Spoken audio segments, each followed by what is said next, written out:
Hi, everyone. My name is Sarah. I am the program coordinator for group fitness at UNLV Campus Recreational Services.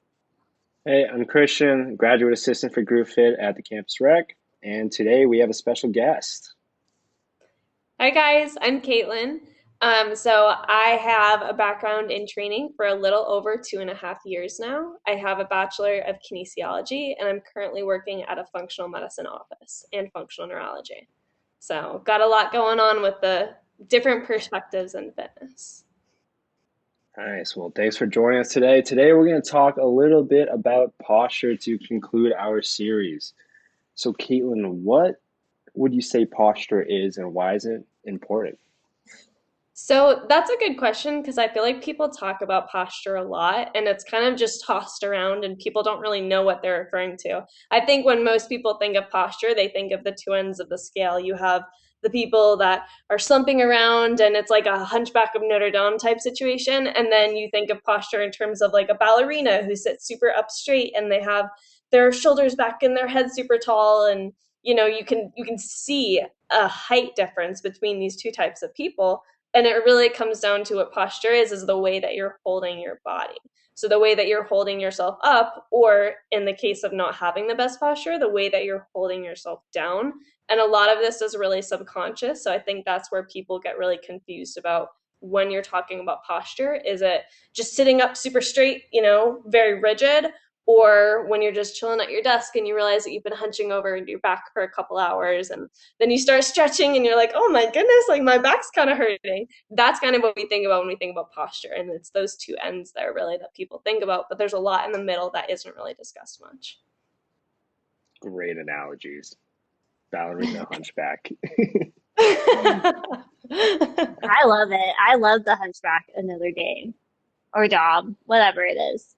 I honestly, I was saying it, I was like, I don't know which one to go with. We're going to do whatever flows out here. Nice. So, why would posture be important? Like, why should I care about posture? I'm 22. Why does it matter? So it's interesting. I actually like that you just mentioned that you're 22 because at the point we are in our society, like there's not really an age where your posture is going to suddenly get bad, or there's not really an age where you're expected to have quote unquote good posture. So posture is important because a lot of people don't understand the connection between their everyday posture and chronic pain issues. And that's the main way that I like to think about posture. And that's where it's the most relevant, I think, in terms of today's society. So posture, like I said, if you're hunched over and your shoulders are forward and you got this little curve in your spine and your upper spine, and you notice that you're getting some back pain. And I kind of touched on this a little earlier when I was joking around, but posture and the way we hold ourselves ends up having a lot of long-term consequences. So I'll circle back to the whole shoulders forward. That is a really common posture when people are using computers or when they're sitting at desks or when they're doing basically anything that we've been forced to do for the past 9 months, because our posture is very much related to how we sit, and that's often how we get those bad chronic pain issues. So if you are in that hunched forward position all the time, you're just telling your shoulders to be forward and not where they naturally should be if you're thinking about good anatomical posture. So you're spending, let's say, 8 hours a day at your job, working from home, sitting at your desk, and you're typing on this computer. And for 8 hours a day, you're forcing your body into that bad position. And so then you're wondering, I wonder why I have this pinch in my back, or I wonder why I'm getting low back pain. It really is because of the way that you're carrying yourself throughout the day. So this isn't just about wanting to look proper, or some people say, I want to improve my posture just because they think it looks really lazy when you're hunched over. And it's a lot deeper than that because this connects to like a multi-billion-dollar issue in healthcare, which is all the chronic pain problems that come from holding yourself a certain way throughout the day.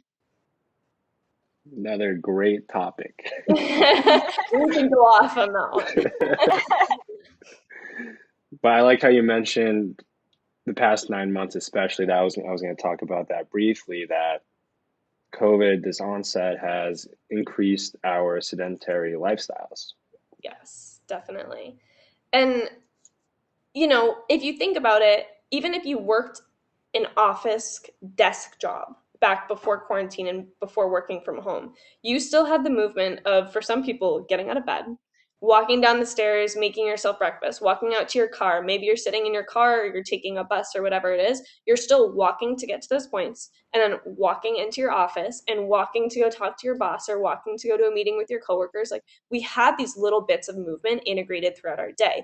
And that's still not ideal at all. I actually wouldn't promote that level of movement throughout the day, but it was still something. Because each time that we change our body position, that can be from lying to sitting down to standing to walking to running. Each time we change our body position, it causes our muscles to work and it causes our muscles to contract. And that creates a whole bunch of chemical stuff on our bodies that creates ideal levels of certain substances that we have in our blood that will then relate to glucose, which is your blood sugar levels, or your blood fat levels, which is all those things that can cause clogs in your arteries and in your veins, and then that can lead to heart problems. So that's a whole piece of the chronic pain issue when you think of cardiovascular health. But then there's a whole other part of it where when you're not moving throughout the day and you're not activating these muscles, they get really lazy. And when muscles get lazy, they get really weak. I don't know if you've heard the term use it or lose it before, but that's really relevant to muscles, because if you're not activating them and you're not using them, all they're doing is decaying and getting weaker and degenerative. So when we think about all this working from home and all this extra sitting and not even getting those little bouts of movement throughout the day, you are totally turning off activation of all of these muscles. So when muscles get weak or when they get deactivated, as we do when we sit for extended periods of time, they get really short and tight. So if you think of your muscle like you'd think of a rubber band, it can just sit there. And then if you end up not using this rubber band at all, it ends up getting really stiff and it doesn't have the same elasticity as before. So that's what's happening to your muscles. They get really stiff. So when you feel that pain, it's literally your muscles crying out to you, like, for the love of God, please use me, because I've just been sitting here doing nothing and I'm losing my ability to help you move in general. So it just has all these long-term consequences that I feel like most people don't even realize. And how many muscles do we have in the human body? Oh my God, somewhere in the 300s. I was actually reading that today. We got a lot of muscles, people, and like all of them are in your back. There's like literally hundreds of muscles we barely even know about in our back. And that's extra important because our back is really what's taking the brunt of all of this sitting and lying and not moving. Because everything, all of our major organs and all of our like important body parts are within our torso. So we have all this extra protective gear around our torso.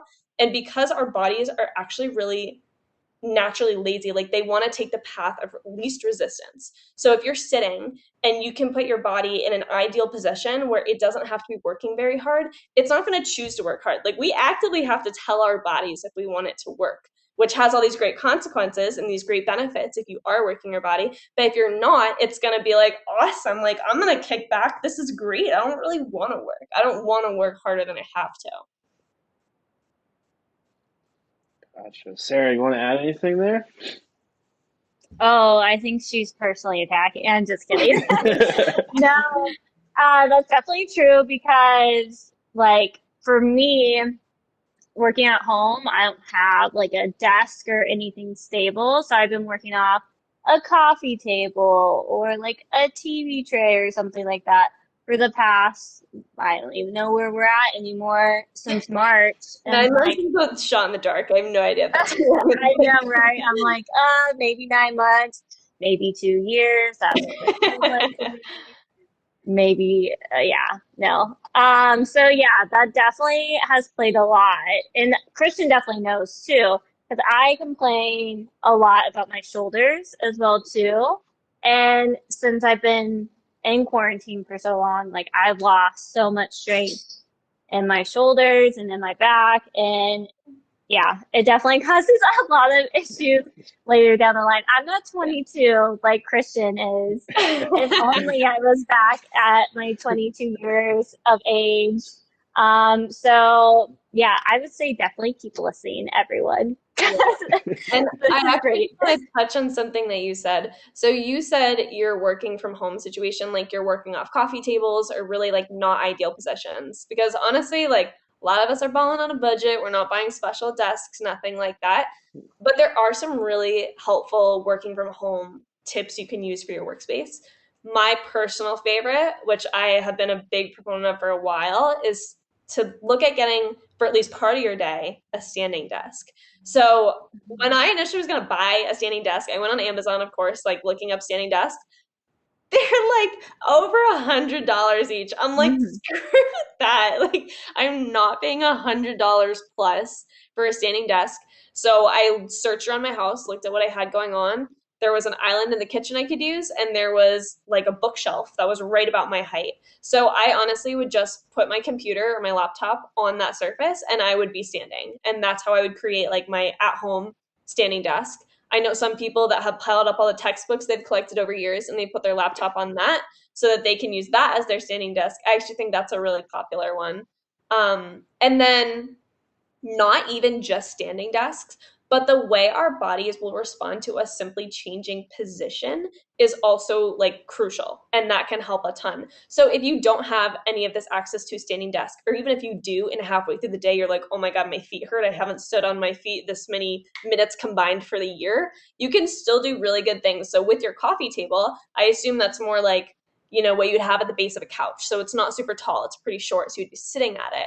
So what you can do is aim for every 20 to 30 minutes, change the type of seated position that you're in. So you can be cross-legged for 20 minutes, and then maybe for the next 20 minutes, you put your legs to the side and you're leaning on one of your hips. And then for the next 20 minutes, you're kind of sitting in one of the yogi squats. Like if you got that mobility, good for you. I don't know if I could do it for 20 minutes, but it is a goal that you could shoot for. You can lie on your stomach, which is a really good one I've found. And if you do that, I definitely suggest throwing a pillow kind of under your chest. So you're lying on your stomach, but the pillow is propping your chest up, and that's going to help take some of the tension out of your shoulders. So there's a lot of different ways you can get creative with trying to not just be sitting in one position, or like maybe like arguably worse than sitting is lying back like on your bed where your head is kind of the only thing propped up, like using a pillow, and you're just typing like with your laptop on your stomach. Obviously the most comfortable position, it's like how we all watch Netflix, but you don't want to be working like that. You want to try and avoid that just because it puts so much pressure on your neck, and that low back is in that nice like comfortable bed, like it's cushioning your bottom, and that's going to cause a lot of low back problems too. So you just really have to get creative, and just constantly changing your position is going to give those muscles that activation, and then all those benefits I talked about earlier with actual contraction. Nice. You kind of touched on some points on how to like improve your posture during the day or how to kind of fix some remedies.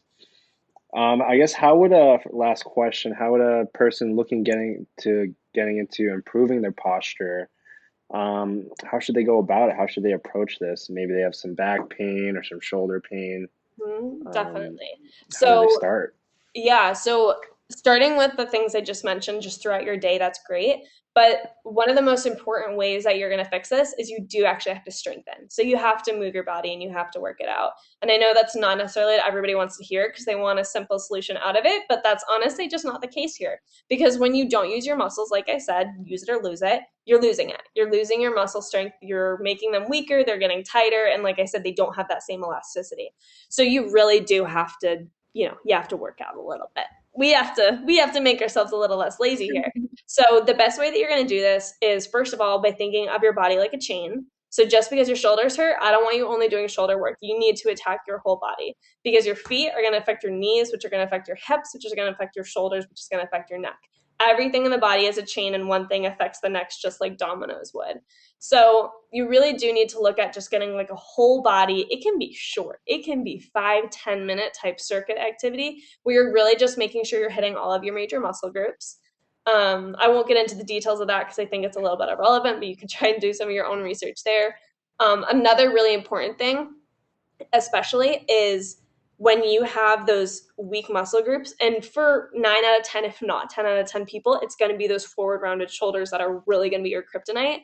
What you want to do is oppose the rounded forward shoulders by working the muscles that will undo that type of movement. So what I mean by that is, if you have really forward rounded shoulders, your chest muscles or your pecs, those are getting really short because the distance between your chest and your shoulder are literally getting shorter with your forward rounded shoulders. So what you need to do is to lengthen the muscles that are short, and you can do that by foam rolling, self-massage. If you're one of the lucky people that's got a hypervolt or a Theragun, go to town on your pecs. And then not only lengthening those shortened muscles, but now taking those muscles that are on the opposite side of your body. So if your chest is really tight and that's what's shortened, your back muscles, your mid-back area, that's what's going to need the extra strengthening. So, if you've ever had any sort of training background or you've done these types of exercise, you can hit that with rows, you can hit that with wall angels, you can hit that with all these corrective type movements.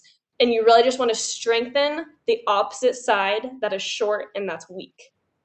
And that's the general rule of thumb there. Like I said, I could go off on that for a while, but I'm going to save you from that tangent. That's just what you want to be thinking of as a baseline when you're thinking about undoing your bad posture.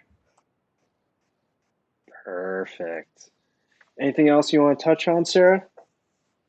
You mentioned a few exercises. Can you go over maybe some additional resources that people can go to? Because, there's all these people on maybe like Instagram, different social media platforms are like, oh, this is the best way to do this. And Yeah. I have no experience, no like training, schooling, nothing like that. But I think this is amazing kind of people out there. So are there any good maybe like websites, or even like Instagram is fine as well too, but like any good people you could follow or something like that? Yeah, definitely. So my favorite for postural resources is going to be the prehab guys. So it's the word rehab with the letter P before it. So the prehab guys. Jenna Scare, she's Doc Jen Fit on Instagram. Wealth, which is health with a W in front of it. And then, excuse me, Move You. Those are 4 really good Instagram sources, and they're like freaking phenomenal. Like, you're going to get a ton of education from them. A lot of them are funny, they're lighthearted, and they're really easy videos to watch. So you can use those for Instagram sources. As for web sources, it's really going to be hit or miss on that. So every Instagram resource I just mentioned also has a website, although Wealth and Move You, you are going to have to pay memberships for those. So unless you're trying to pay, I won't recommend looking at those on the web. But just in general, yeah, I don't know if there's too many web resources that I've looked into too heavily that I trust a ton. But looking at those resources I just trust, and then who they follow, I found some really good resources from that as well. Some serial That's Insta awesome. stalking. Hey, that's fine. Whatever helps right now in this day and time, honestly. Yeah, the keyword is mobility. That's probably where you're going to find a lot of your best results is Google or Instagram or whatever, search something with the word mobility. Mm-hmm. Awesome. And I know we talked a lot about shoulders, but can we talk a little bit more? I know probably a lot of people during the pandemic have had maybe like a lot of headaches or like migraines and stuff. And a lot of people don't understand that's usually something maybe with our neck, and then, how it trickles back down into our body. Can you talk a little bit more about how to kind of maybe reduce those headaches with our posture and stuff like that? Definitely. So that really goes hand in hand with those forward rolled shoulders. When you're rolling your shoulders forward, you're not, in this really nice posture and they're just forward. You're also hunching them up to your ears. So the first thing is to just be consciously aware of what you're doing. So consciously, whenever you're like, oh my gosh, I'm so stressed and all your tension is being held in your upper traps and your neck, relax your shoulders. Take a couple deep breaths. It's not the end of the world. Calm down. That's probably your best first thing to do, because that really is such a sign of stress. And most people do hold their stress there. And that can even translate to your jaw. So a lot of people have TMJ, which is just a condition where your jaw's in a lot of pain. And that is 100% heavily related to posture. So lower the shoulders down, take a deep breath. In terms of things that you can do in the moment, massage, self-massage. Like I said, those massage devices can really help. If you get a lacrosse ball like right in there, just really doing like your own type of muscle release is going to be really helpful short term. And then it goes back to the principle that I was explaining before. So you can get that immediate release if you do that muscle technique. But then long term, you do want to work on strengthening your shoulders down and away from your ears. That's really important. So if you're out here, you're doing rows or whatever it is, and your ears are up to your shoulders, all you're doing is reinforcing all that pressure in these muscles that lead directly to your head, which causes those headaches and migraines. So you really want to undo that. Your sleeping position can be really important for that. So all you stomach sleepers, knock it the heck off. You got to stop doing that. That's definitely going to mess you up. If you sleep on your side, try not to lie directly on your shoulder. Try to almost jut your shoulder out in front of you so that you're not leaning on those muscles. Oh, I see that face, Christian. I know it's hard. That's how we do it all the time. And every time I adjust it, it's never as comfortable, but you get used to it. If you got those bad headaches, like, it's worth it. It's worth taking all those extra steps. And then just any sort of anti-stress, stress management behavior, like it could be drinking green tea. Like, it can be so simple. It can be practicing some breath work, some meditation. Get over it. It's not a hippie thing to do. It's very trendy. So get on the meditation bandwagon. Watching a funny show, reading a book before bed can really help take some of that pressure off your neck. Because a lot of that, like I said, like, it's related to posture, but it's also really heavily related to your stress. So if you're in a situation where you can try and reduce that stress, that's really important. Yeah, for sure. Christian, for the sleeping part, so I have a body pillow. So I just prop my shoulder up on my body pillow, and it's like the best thing ever. And I love how you brought up TMJ as well too, because that is such a big one. I feel like especially right now as well too, people are in such stressful environments sometimes. Like, some people have children that they have to look after. I only have my dog who likes to bark even right now during our things. But but like, there's a lot of stress definitely going on, and it's all connected as well too. I had like a severe case of TMJ. I think it was during the summer where I couldn't even open up my jaw because my TMJ was. I've never had TMJ in my life, and COVID has screwed up my whole body. Like, I have all these issues now, and it's all because of posture, honestly. Yeah, absolutely. And then just kind of like furthering that point is like, because this all happened during COVID, because you've just been moving your body less, probably had less access to the gym, even though you guys are working at one, it's still been a mess. It just goes back to keeping your body moving all day, because like you said, like, it's a chain. It goes all the way down. Like, your super stressed out shoulders and hunched up, like, yeah, that's going to be from your stress, like I said, but it also could be from issues coming from your hips, and your hip issues could be coming from your knees, which could be coming from your feet. So you really need to do full body strengthening, full body movement, and just not sitting in the same position all day.